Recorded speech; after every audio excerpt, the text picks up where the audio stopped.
O Glauber, eu tenho que reaprender as coisas aqui, porque eu tenho uma imagem na cabeça do que é ser um pastor, essa imagem de Brasil.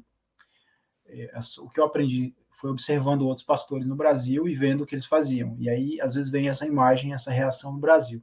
O pastor brasileiro é assim, o pastor brasileiro faz isso. Um exemplo, o pastor brasileiro, ele tem que administrar a igreja, ele tem que cuidar de problemas da igreja, reforma, ele tem que administrar a parte financeira da igreja, tem que ser uma A espécie de um parte gerente. organizacional da Tem igreja. que ser um gerente da igreja, de uma certa forma. A expectativa aqui é diferente sobre mim, entendeu?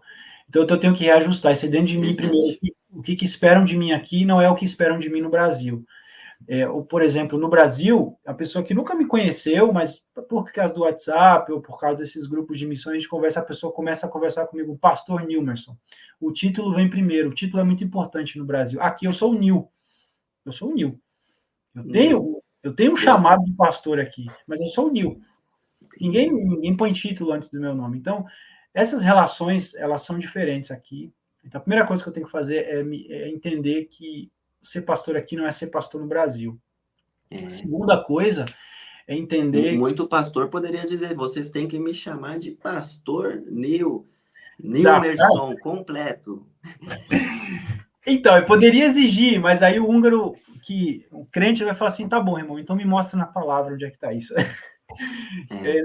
Então, o que eu percebi é que eu tenho que descascar essa cebola, tirar todas essas camadas que existem culturais, linguísticas, e focar no evangelho. Se o evangelho não for o centro do que eu faço aqui, eu me perco rapidinho. Então, assim, por exemplo, Jesus, ele nos ensinou a orar, não é verdade?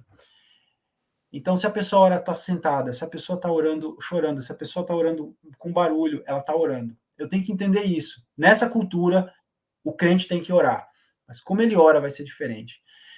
A gente tem que confessar os nossos pecados uns aos outros para que haja cura.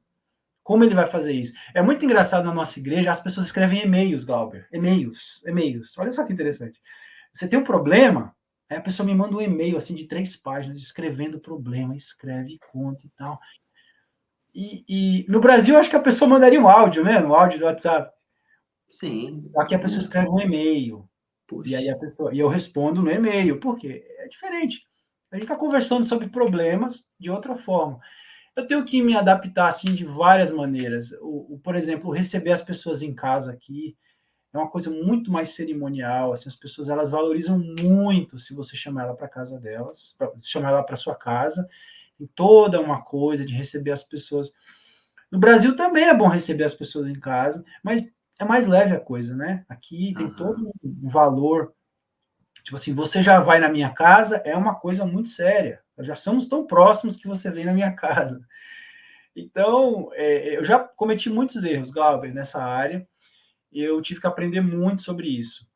Então, ainda continuo aprendendo, assim, como trabalhar com a alma das pessoas, como entender a dificuldade das pessoas, os pecados que as pessoas têm dificuldade aqui não são os mesmos do Brasil. Então, a gente quer que as pessoas cresçam em santidade e temor do Senhor.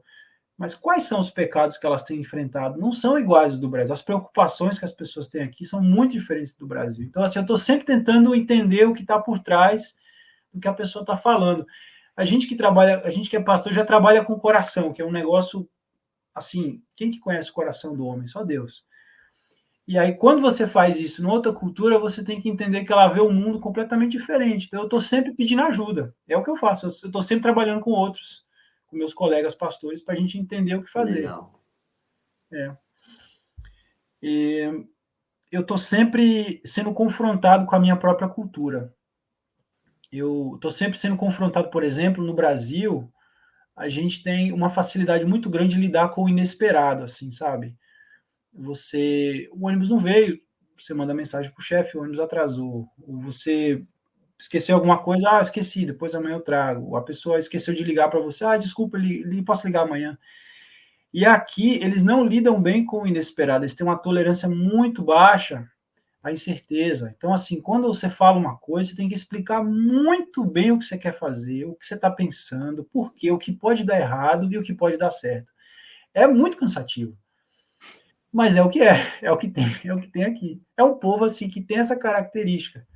Se eles não entenderem muito por A mais B, que é assim que vai ser, eles não vão querer fazer as coisas. Então, eu já tentei fazer muita coisa aqui que ninguém deu atenção para mim. Vamos fazer uma reunião de oração, vamos fazer um culto em tal lugar, vamos fazer um evangelismo, vamos fazer uma visita. O povo nem responde. Não entenderam o que eu queria fazer. Não é óbvio para eles. Aí demora para, sabe? Demorei para aprender isso. Ainda estou aprendendo.